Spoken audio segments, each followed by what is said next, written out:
This is a story of Maharaj Bharata and the black deer. While still in the prime of youth, it said he was 24 years old, Bharat Maharaj gave up his beautiful wife, palace, kingdom, and all royal opulence. He retired alone to the Haridwar and spent his time at Pulaha ashram. He used to collect various flowers and twigs and tulsi leaves and water from Gandaki and offer these things to Krishna. He was very satisfied. He had no desires for material pleasure. By his continual bhakti, he developed love for Krishna and experienced some symptoms of bhava. His hair would stand on end and tears would flow from his eyes. He was always meditating on the beautiful reddish lotus feet of Lord Krishna. He forgot, it says when his mind dove into the lake of ecstatic love, he forgot about the rules and regulations of Vaidhi, because he's living on the platform of Bhav. Maharaj Bharat looked very beautiful, dressed in deerskin. One day, while he was chanting, a pregnant black doe was running in fear of a lion's roar. When that doe leaped across the river, it dropped a baby in the water because she was pregnant. It was a miscarriage. Maharaj Bharat felt compassion for that struggling deer, baby deer. He brought it back to his ashram. He used to take care of it. He was feeding it grass and protecting the deer and became very affectionate towards it. He was always trying to arrange for the comfort, and he would sometimes even kiss the deer out of love. He was so absorbed in caring for his deer that he gradually forgot Krishna and gave up all his practices of spiritual life. He was thinking, oh, this poor deer has no relatives. It knows no one but me. I am the father, mother, brother, and relative of this deer. The deer has full faith in me. I must take care of it and raise it properly. So he was so attached to the deer that Maharaj Bharat, he would sleep with the deer, he bathed it, walked with it, even ate his food with the deer. He is completely bound with intense love to this deer. He always took the deer with him into the forest to protect him. He was attracted to the childish behavior of the deer. Sometimes he carried on his shoulders, keep it on his lap while he was sleeping upon his chest. He felt great pleasure from fondling the little animal. It sounds like people and their dogs in America. He was always careful. If he was doing some activities, he would get up and search for the deer to make sure he was safe and sound. And at night he would bestow blessings on the deer. May you be happy in all respects. One day at sunset he couldn't find the deer and he became mad searching for it. He started remembering the playful antics of the deer and said, oh, when will that deer come back to pacify my burning heart? When I was pretending to meditate, the deer would fearfully touch me with the points of his soft horns. He got up from his reverie and searched for the deer, and he saw the footprints of the deer and started glorifying them. And he saw the dark spots on the moon. It reminded him of his black deer baby friend. Somehow due to his past sins, he gave up the worship of Krishna. His prarabdha karma came to him. Or let's say, in closer inspection, we could say that due to his intense attachment to that deer, he started to neglect his spiritual life. He was wandering about, searching for the deer. In the middle of the night, he fell off a cliff and he was dying, lying upon the ground. And suddenly the deer came sitting next to him, lamenting like a son watching his father about to die. Bharat Maharaj became absorbed in thinking of the deer. And next life he became a deer, the black deer, who was formerly known as Bharat Maharaj, the emperor of the earth. It's a very special deer that somehow or other he didn't forget his previous life. He could remember all the past activities, and sometimes he would repent within his mind. That little black deer would think in his mind, "Oh, I fell down from bhakti in my last life, gave up my palace and family and everything, and practiced Krishna consciousness, but due to my foolishness I got attached to this deer and I became one." So repenting in that way, that deer eventually became detached, or let's say that Atma became detached from the deer's body. He returned to the ashram, Pulaha ashram at Haridwar. And that deer, let's say Maharaj Bharat, or the Atma of Maharaj Bharat in that deer, he was carefully avoided any bad association. Finally gave up his deer's body, and in that body of a deer he was praying as follows, as Gajendra in the 8th canto of Bhagavatam also remembered some prayers that he had previously recited when he was inhabiting the human body of a king in his previous life. Somehow he remembered. So somehow Maharaj Bharat, now stuck in the body of a deer, could remember a beautiful prayer, and he spoke that at his last moment before dying in his deer body. The Supreme Personality of Sri Krishna is the controller of the entire creation, and Sri Krishna is the Supreme Soul residing in every living entity. Bhagavan Sri Krishna is the personification of sacrifice and mystic yoga. And Krishna is so beautiful, Sham Sundar. Now, by destiny, I am leaving this body of a deer, offering obeisances to my Lord Sri Krishna, and hoping that I may perpetually engage in Sri Krishna's eternal loving service.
Janpadya Takura Padila Ganga Maje Nityananda Haridasa Janpadila Pache. Mahaprabhu jumped in the Ganga and Nityananda and Haridas jumped in behind him. Ate Vyate Nityananda Darilena Keshe Charna Chapiyadare Prabhu Haridase. Beautiful scene if we're seeing this. We could often tell about absorbing ourselves in scriptures and just try to visualize the scene. They're in Shiva Sangam, which is across the street, across the field. The Ganga was flowing there at Mahaprabhu Ghat and Jagai Madai Ghat. It's only 100 meters, 200 meters dash, 300 meters dash to the Ganga in those days, maybe less. Well, very fast, very quickly, Lord Gauranga ran, his hair flying, his long hair, his shoulder-length long black hair flying, his yellow chadar and dhoti. He's running. Oh, so much distressed look on his face, diving in the Ganga. And this old Haridas, this old person, somewhat old, quite a bit older, Nityananda, 10, 12 years older or so, 20 years older maybe, running behind him with their blue dhoti, and Haridas wearing white, like lungi, and skinny old guy. And they're running. Short, skinny, I guess, I don't know, hard to say. I don't know how skinny he was. Probably had nice features. But they're running and they jump in. And what happened? Nityananda caught Mahaprabhu by his hair. Kesh Dari, like Haladar, Murlidhar, Kesh Dari, grabbed him by the hair. And Haridas grabbed the Lord's lotus feet. Grabbed him by the hair. That means there's some hair, some long hair there, not just a sika. Dui jane dariya tui lane tire Prabhubali tomarava darile kisere.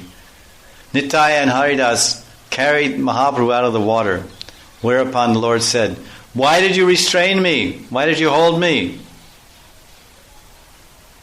Ki kariye rakiba prema rahita jivan kisere vatomara darile duijan.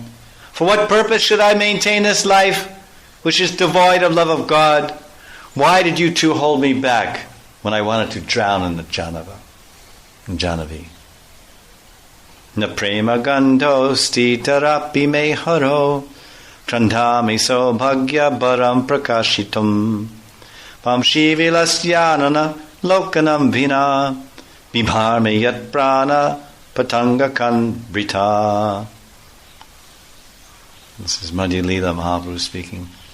My dear friends, the prema gandha, I do not have the slightest scent of love of God. Prema gandha, na prema gandha, darapi me haro.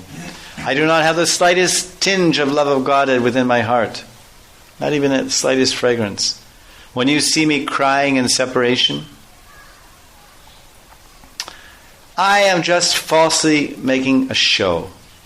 I'm exhibiting my great fortune. Krandhami sobhagya bharam prakashitam. Krandhami, I'm crying, kranda. What is sobhagya? I'm just trying to show my sobhagya, my good fortune. How laden with good fortune I am. Sobhagya bharam prakashitam. But it is all a show. It is all false. Indeed, not seeing the beautiful face of Krishna playing his flute. Vamshi vilas anana lokanam bina. So lokana means seeing. Without seeing, anana means face. Vamshi vilas, without seeing that face of Shamsundar who's engaged in pastimes of love, Vamshi vilas, in his love-filled pastimes of playing his Vamshi, I continue to live. I'm not seeing his face. I'm only making a show, crying. I don't have a scent of, even the slightest fragrance or scent of love of God. I'm only making a show. I'm not even seeing the beautiful face of Krishna playing his flute. Vamshi vilas yanana lokanam bina. Yet, I continue to live. Therefore, my life has no purpose. My life is just like an insect. Bibharme yat prana patanga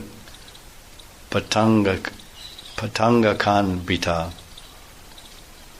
Patanga means butterfly. Patanga. So they call kites, or called patanga also, means butterfly. So this was a reply of Mahaprabhu after he was rescued from drowning in the Ganga by Nityananda, Avadut and Haridas. Haridas grabbed the Lord's lotus feet and Nityananda grabbed him by the hair, held him wrapped up his hair, his top knot, and they dragged him out. Dui jani mahakampa, aji ki bafale, Nityananda dega chahi, Gaurachandra bhale. Haridas Nitai trembled as they thought, what will happen today? Looking at Nityananda, Gaurachandra spoke. Tumi kini darila, amara kesha bhare, Nityananda bhale, kene jaha mari bhare. Mahaprabhu said, why did you grab my hair? Nityananda replied, why did you try to kill yourself? Prabhu bhale jani tumi parama vival, Nityananda bhale, Prabhu shamaha sakal. Mahaprabhu said, I know you are most restless. Nityananda said, O Lord, Prabhu, please forgive me. Jare shasti karibare parasarva mate taralagi chalad nija sharire chadite. Nityananda continued, do you want to give up your body because of someone that you can easily punish? Abhimane sevakera balilavachan prabhutahi lahibeki brichera jivan. If servants speak something out of pride, does their master take their lives? He's referring to Advaitas. Prema Maya Nityananda Wahi Prema Jal Jara Prana Dhana Bandhu Chaitanya Sakal. Filled with devotion, Nityananda shed tears of love for Lord Chaitanya, who was everything for him, his life, his wealth, and his friend. Jara Pran, Jara Dan, Jara Bandhu. So his very life force is Lord Chaitanya, his very wealth of his life, and meaning of his life is Lord Chaitanya, and his only friend and most dear friend is Lord Chaitanya. Prabhu Bale Shuna Nityananda Haridas Karostane Karapache Amara Prakash. Mahaprabhu said, listen, Nityananda and Haridas, do not tell anyone that you have seen me. I think he wants everyone to think that he drowned. Amanade Kila Bali Bavachan Amara Agaya E Kahiba Katan. Mahaprabhu goes on. Tell everyone that you did not see me. You follow this order of mine. Muniyaji Sangope Takibe Eitani Kare Pache Kahajari Mora Doshanai. Today I will hide here. If you tell anyone, then do not blame me for the consequences. Hey Bali Prabhu Nan Tannera Ghare Jai. Hey Dui Sangop Koila Prabhu Agyai. After speaking in this way, the Lord went to the house of Nandanacharya. Following the Lord's order, Haridas Nitai kept a secret. Bhakta Sabha Napaya Prabhura Udesh Dukkamaya Haila Sabe Sri Krishna Avesh. Absorbed in love for Krishna, Sabe Sri Krishna Vesh, all became full of distress when they were unable to receive any news about the Lord. So they were absorbed in love of God. That's their sthayi bhav, their permanent devotional position. But when they didn't get any news, Prabhu Udesh, they became dukkamaya, full of dukh, unhappiness. What a beautiful scenery it is. If you're watching a movie, there's three are there, and the Lord runs out, and then they Nitai and Haridas come back, and they say, "Well, what happened? Where's the Lord?" I don't know. Didn't see him. Disappeared somewhere. I think, oh really? Yeah, really. This is terrible. Parama virahe sabe Karena Krandan, Kya Kichunabalaye, Pode Sarvaman. All the devotees began to cry due to feelings of intense separation. Parama Virahe Sabha Karena Krandan. No one said anything as their hearts burned. Pode Sarvaman. Their hearts and minds were burning. They couldn't speak, they couldn't say anything, all crying. Sabara Uparajena Haila Brajapat Maha Aparada Haila Shanti Puranat.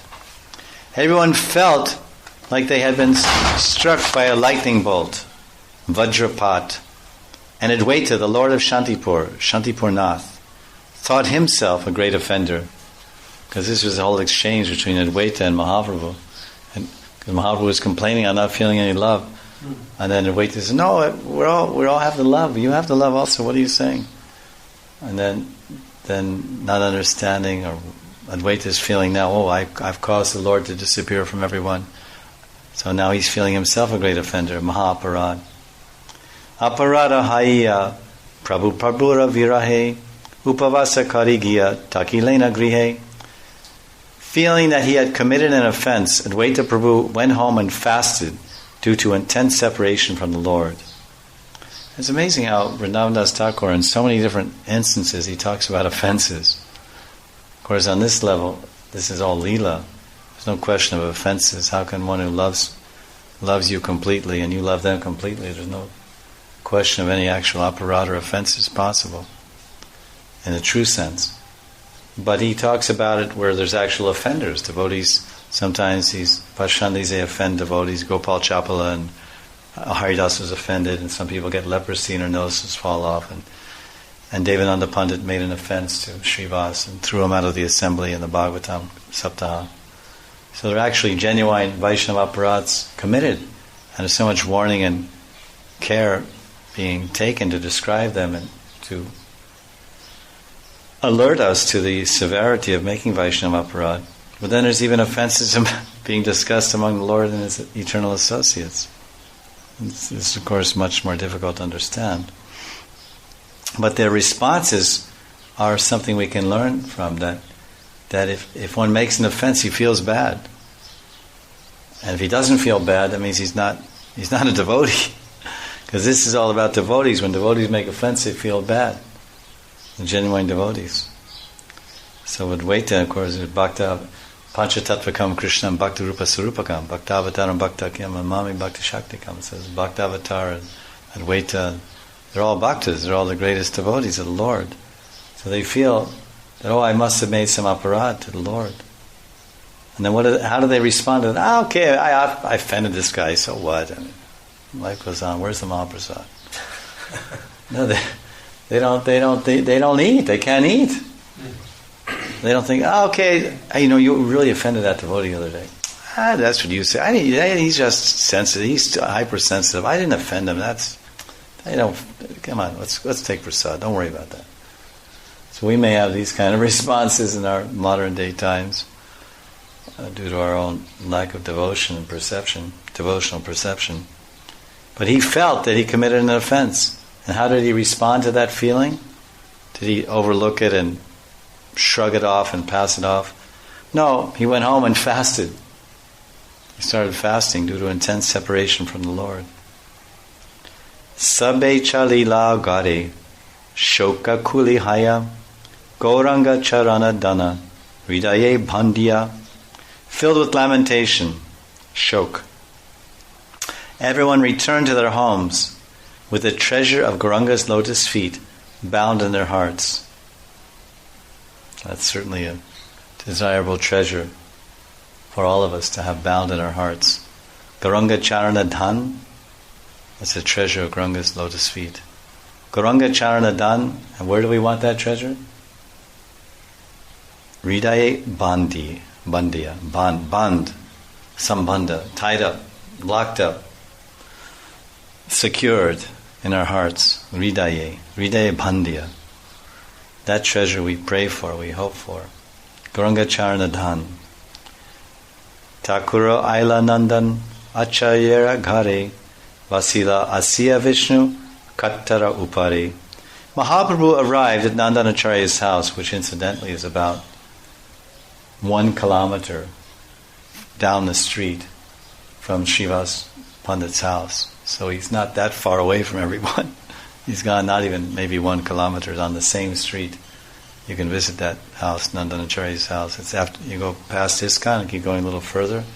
Next major temple on your left is Nandanacharya's Bhavan, or the temple commemorating that. That's where Nityananda was hiding, remember? Nityananda came, he was on pilgrimage of India and was in Vrindavan, Nityanandavat, Sringarvat. Then when he understood that Lord Chaitanya was now initiated by Ishvara Puri at the age of about 19 or 20 years old, Lord Chaitanya returned to Navadvip, and he was a new man, changed person. And he had closed his Sanskrit school and become interested in Sankirtan. And then Nityananda returned to join him. The time was right. Lord Mahaprabhu was about 19 and Nityananda was about 30 or so, 35. So Nityananda came and hid himself in Nandanacharya's house, and he wanted to see if the Lord could find him. It was that famous pastime where Lord Chaitanya said, "Oh, some great personality has come to Mayapur. Everyone go search for him." So everyone went house to house. This earlier pastime. They're searching for this great personality. And then he came back and said, "Mahaprabhu, we went to every house, we searched everywhere, we can't find this great personality you're speaking of." He said, "All right, come with me." And Mahaprabhu, Chaitanya Mahaprabhu, started a big kirtan party, and they went down the street about 1 kilometer, marched into the courtyard, into the vestibule of Nandanacharya's house, and Lord Chaitanya started chanting, "Nitai, Nitai, Nitai." Then Nityananda came out from hiding and said, "Gauranga, Gauranga," and then they embraced. It was a beautiful meeting, and everyone said, "Who is this Nitai?" Avadut. So that's where they met. So now Lord Chaitanya is going to the same house and hiding himself also in Nandanacharya's house. So what did he do when he got there? He went there and he sat on the Singhasan of Lord Vishnu. Nandana Dekhiya Grihe Parama Mangal Dandavatahaya Padila Bhumital. Seeing that the most auspicious personality has arrived in his house, Nandanacharya offered obeisances by offering dandavats on the ground. Satvare Dilena Ani Nutanaya Vasanam Tita Vastra Edilena Sri Shachinandan. Nandanacharya quickly brought new clothes for Sri Shachinandan, who then changed his wet clothes. Remember this, because it's all, we're reading it verse by verse, but it's all happening quite fast. Lord Chaitanya ran out of Srivas Thakur's house, ran across the street, jumped in the Ganga. Haridas and Nityananda grabbed him by the hair and feet, pulled him out, had some dialogue with him, and then he ran away and told him, "Keep it a secret, don't say where I've gone. Don't tell anyone." So now the Lord's run away. So then the camera switches to the devotees. Well, how do they respond to this? They're all crying. They can't speak anything. And they're very unhappy, and they're full of lamentation, shoka and dukkha and unhappiness. So they all go to the back of their homes. They leave Srivasangam. There's no reason to live anymore. They go back to their homes and collapse on the ground and start crying in great separation from Mahaprabhu. Then Advaitacharya, now the camera switched to Advaitacharya's face, and he's so hanging his head down. He's feeling very unhappy. "Oh, it's all my fault. All the devotees are lamenting and are in separation. It's all my fault. I made such a mahaparad." And he's crying. Now this camera switched to Nandanacharya's house, and the Lord's coming in the front gate and running into the temple, because Nandanacharya is a temple of Lakshmi Narayan. And Lord Chaitanya runs into the temple and sits on the Singhasan. So Nandanacharya hears all the commotion. "Oh, my Lord has come." Immediately offers dandavats. Then to greet the Lord, his clothes are all wet. And he immediately goes for service, brings some new clothes, because the Lord's clothes are all wet, because he jumped in the Ganga with his clothes on. Beautiful scenery. I mean, unbelievable scenes if you were to watch all this in a movie. So tomorrow we'll hear more of the story of how Gauranga Mahaprabhu was received by Nandanacharya. Sri Chaitanya Bhagavat Ki Jai. So Advaita, he replies to this statement of Mahaprabhu. Mahapatra Advaita Brukuti Karinache Kimate Kaiba Prema Nara Shushi Jache. Advaita Prabhu, the great recipient of the Lord's mercy, frowned and danced as he said, "How will you feel ecstatic love when Nara has drained you?" So this is, Nara is of course his own name, Nara, Narayan, Lord Vishnu. Muni nahi pana prema, napaya shivas, tilimali sane kara, premara vilas, avaduta tomar premer, haila das, ami se bahira ara, pandita shivas, ami sava nahilana, prema adhikari, avaduta si haila premara bhandari, jari more prema joga, nadehe gosai, shushiba sakala prema mora dosha nai. Advaita goes on. I do not get love of God, and neither does Srivas Thakur. Mahaprabhu, you enjoy your pastimes of ecstatic love with oil millers and gardeners. Avadut, Nitai, has become the servant of your love, while Srivas and I are left out. We are not qualified to attain your love, while this Avadut has come and become the storekeeper of your love. He's a prema bandhari. Avaduta asi haila prema bandhari. Oh Gosai, this means Mahaprabhu, if you do not award me your ecstatic love, I will dry it all up. Then do not blame me.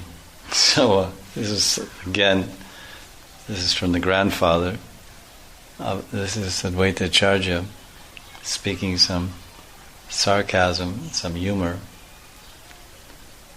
He's in a it sounds like he's criticizing, actually he's glorifying Mahaprabhu.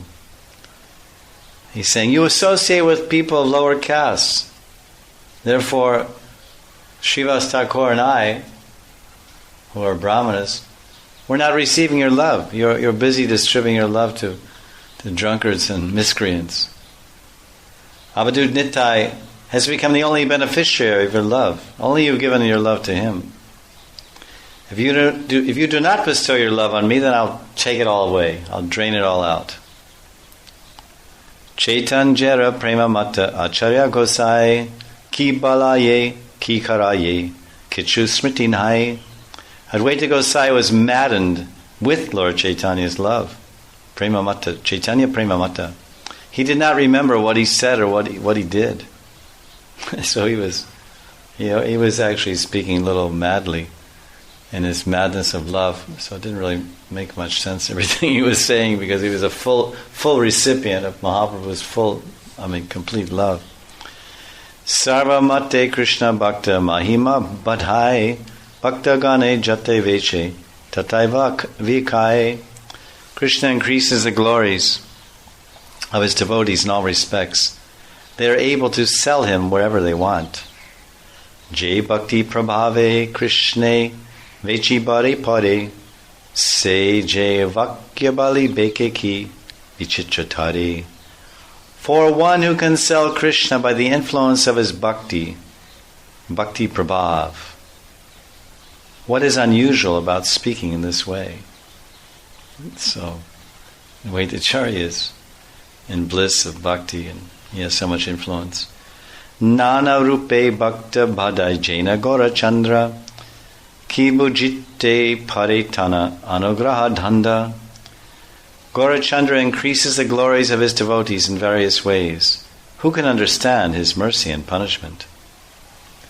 Takura vishadena paya prema sukha hate tali diya nache avad advaita kotuka. As Mahaprabhu lamented due to not receiving the happiness of ecstatic love, Advaita joyfully danced while clapping his hands. This is some intimate exchanges. On their level, it's a little inconceivable what they're doing, but they're enjoying nonetheless. Advaitera vakya shuni prabhu vishvambhar arakichuna karila tara pratyutar. After listening to Advaita's words, Lord Vishvambhar did not make any reply. Se mata Radadila Guchaya Dwar Pachedaya Nityananda Haridasa Tandra.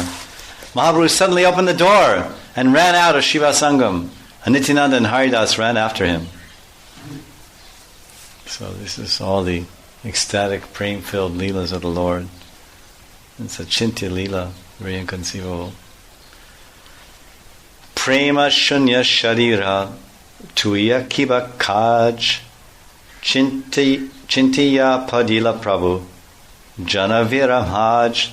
Thinking that there was no use in keeping a body devoid of love of God, the Lord jumped in the Ganga. Of course, He's teaching us we should become desperate. There's a certain desperation here exuding from these verses.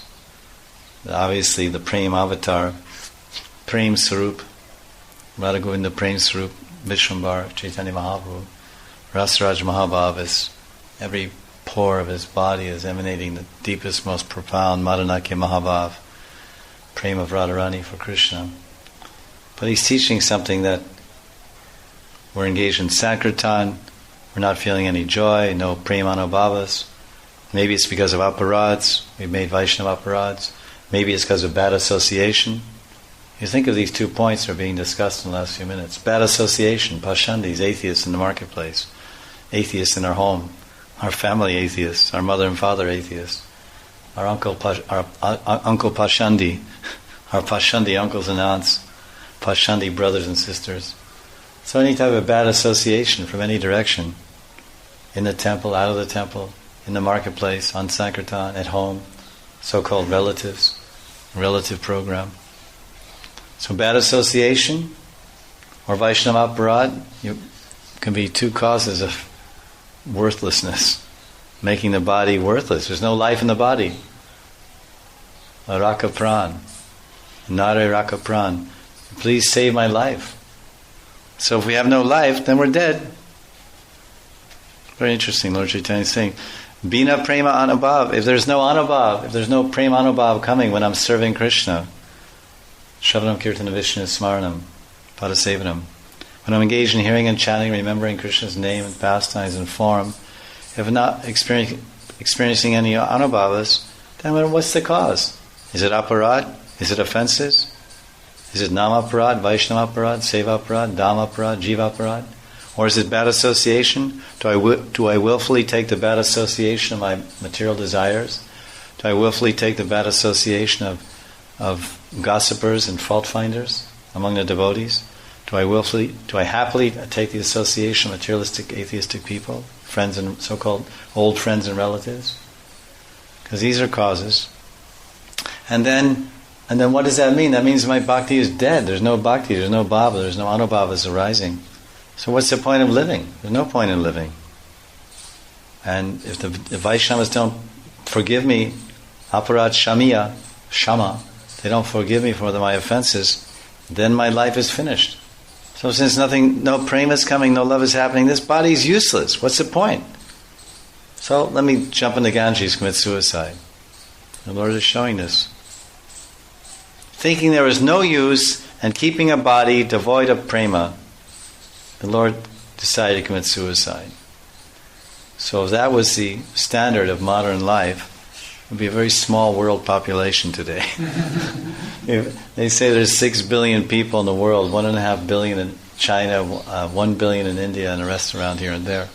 So there will only be a handful left. Only be a half a dozen, 2 dozen, 3 dozen, 20, 30 devotees left that actually have prema on this planet. And everybody else will be in the Ganges, floating dead. Or sinking dead, whatever. So when we read this, Mahaprabhu's intensity and his absorption, then we think, well, wait a minute, what am I doing here? I'm breathing just like the blacksmith's bellows, the leather bags with a little pointed instrument coming out. You just step on the handles and the bags squeeze together and push out some hot air to keep the coals burning when you're using an anvil or making some horseshoes or something. The blacksmith, the ironsmith. So this body is a big airbag. 60 kilo airbag. Inhalation and exhalation, but no production, only air, hot air coming out. Not even hot air, sometimes bad air. Stinky air. And not even making any fire, just polluting the air with our carbon dioxide. Taking in oxygen and giving out carbon dioxide. We're not even burning coals and making horseshoes. At least the blacksmith's bellows produces some useful product like horseshoes. Our breathing doesn't produce anything but carbon dioxide. So there's no use. Prema shunya sharir tuyat kiba kaj. Chintiya padila prabhu janavi maj. I want to merge in the janavi, means drown myself. Maja means merge. So Mahaprabhu's running at the speed of wind to jump in the janavi. Janava. The Ganga, and Haridas and Nityananda are running behind him. So it's Chaitanya Bhagavat, and this is chapter 16. We've been hearing about the story of Shuklambara Brahmachari and how much Lord Chaitanya appreciates his association. And Shuklambara apparently is the incarnation of, or he's the Gaur Lila form of Sudama Das, Sudama Brahman from Dwarka, Krishna Lila. And Lord Chaitanya came to meet Shuklambara in his house, and he forcibly took some old rice that Shuklambara had begged, because he was living by begging. He was a very impoverished person, but a great devotee. And to show how much appreciation and love Lord Chaitanya had for him, he personally took the rice from his hand. This text 141. And Navadas Thakur is explaining. Mudra Sahita Naivedyara Jatavidi Vedarupe Apane Balena Gunanidhi. Lord Vishnubar, who is a reservoir of transcendental qualities, personally explained the Vedas. Through the Vedas, the rules for offering food. Interesting that Shuklambara, of course, he wasn't really offering any food to Lord Chaitanya, but Lord Chaitanya was just taking some begged food that he offered. Somehow, now he goes on. Bine se vidi kichu svikara nakare sakala pratikya chorna bhaktir durjari. Vishnubar does not accept anything unless it's offered according to those rules, but he breaks all those injunctions for the sake of his devotees. Shuklambara tandula tahara paraman hateva sakala vidira bhakti pran. Lord Vishnubar's accepting Shuklambara's rice is proof of this fact. Therefore, devotion is the life of all rules. Sakala Vidi Bhakti Pran. That's interesting. Sakala Vidi Bhakti Pran. That's why Rupa Goswami says in Bhakti Rasamrita Sindhu that the Mukhya Vidi is to always remember Krishna and never forget him. So always remembering Krishna, only someone who's in love with someone can always remember their beloved. Because you can only remember something you're attached to, or someone you're attached to. If you're not attached to someone, you usually forget them. If you're very much attached to someone, your wife or husband or whatever, and you're thinking about them without even any effort, doesn't require any extraneous effort or extra effort to remember someone you're very attached to. Their memory automatically rises in your mind. And the feelings of that memory generates spontaneous feelings in the heart also. So this is the main Sakala Vidi Bhakti Pran. He says that devotion is the life of all rules. So if we're always remembering Krishna, never forgetting him, by always remembering Krishna, then all the other rules come in place. All the other so many rules and regulations are there, and they're all the different ways of expressing our remembrance of Krishna. Like the four regular principles. So we're remembering Krishna. Well, Krishna is Gopal, Govinda. He takes care of cows. He's a protector of cows. So how can I eat Krishna's cows? So I have to be a vegetarian. Oh, there's so many ways. So this is the primary thing. So this is devotion. Smaranam is a limb of devotion. Krishna Smaranam is bhakti. To remember Krishna is bhakti, but that type of smaranam doesn't really come. We can't really remember Krishna spontaneously till we come to the level of rati, asakti. Asakti means attachment. At the level of Nishta, we remember Krishna sometimes, but not that often. At the level of Asakti, Sakti Bhava. Bhava, we remember Krishna with feelings of love. That's Bhava. We're attached to Krishna with feelings of love. But Asakti means we're attached to Krishna, the person. And Nishta means we're attached to the rules. Or attached to the practices and sadhana that brings us to Krishna. That brings us to attachment to Krishna. Nishta goes to Asakti. Nishta goes to Ruchi, Ruchi goes to Asakti. So Ruchi means that we're attached to the rules and regulations of sadhana, and because we're getting some taste from those things. And then Asakti means we're actually attached to the object of our sadhana, we're attached to Krishna. Aruchi becomes Ruchi for Krishna, actual taste for Krishna, not taste for the limbs of devotion, but taste for devotion itself. Taste for chanting about Krishna or hearing about Krishna becomes taste for Krishna. Trishna for Krishna. Trishna means taste. So this is the interesting thing he's saying here. Sakala Vidi Bhakti Pran. He says that devotion is the life of all rules. And you can sustain, like labor of love, they say, the burden of carrying a baby in the womb of a mother. That's a heavy burden to carry. That's called the labor of love, burden of love. She doesn't mind carrying the weight and difficulty of pregnancy because of her love for the child, even before he's born. So this is it. Lord Chaitanya, he loved Shuklambara. So this is the ultimate rule, is that he loved his devotee, and whatever the devotee has, he accepted, even some old dried inferior quality rice that was begged, not even cooked. He immediately took it from Shuklambara and partook of it, ate it. Jatavidi Nisheda Sakali Bhakti Das Ihateja Haraduka Se Jayanash. All rules and regulations are servants of devotional service. One who is distressed because of this is vanquished. Vedavyasa has stated that devotion is the root of all rules, and Granga has directly demonstrated this in this pastime. Smarta Vyasatatam Vishnor Sarva Vidi Nishedasur Vismata Vayo Jatuchit Etiyor Evakin Kara. Krishna is the origin of Lord Vishnu. He should always be remembered and never forgotten at any time. All rules and prohibitions mentioned in the Shastra should be the servants of these two principles. So this is a nice point. I guess this is one of the main points of this pastime, about the offering, this offering of rice. Aside from hearing all the actual qualities and characteristics of Shuklamara Brahmachari, but the main teaching of this chapter seems to be this interaction, this pastime, Lila, that he had with Lord Chaitanya, taking his rice, and the points, the philosophical points that we have to learn from that. Mudrana ekari vipranadila apane tarapi tandula prabhu khaila jatane. The Brahmana Shuklambara did not offer the rice with mudras, nor did he even offer it. Yet nevertheless the Lord eagerly ate it.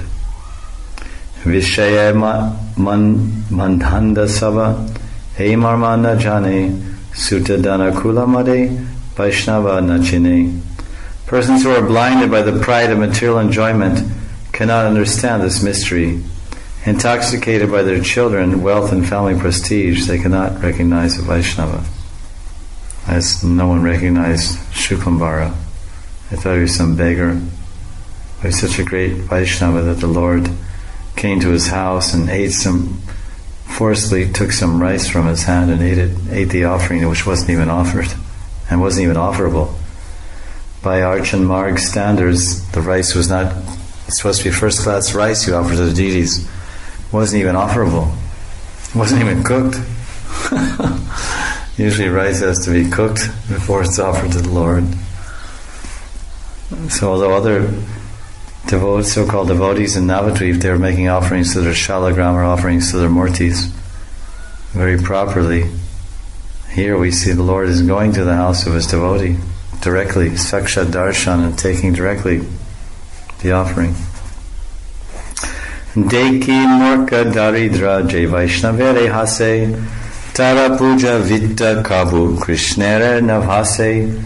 Krishna never accepts the offerings and worship of one who ridicules a Vaishnava, considering him poor or foolish. So Vrindavan Das Thakur is saying that there are so many people, Vaishnavas, living there nearby and around Shuklambara, but they were ridiculing him for being a poor beggar. And they're making offerings, but here Vrindavan Das Thakur is saying they don't even, Krishna's not even accepting their offerings.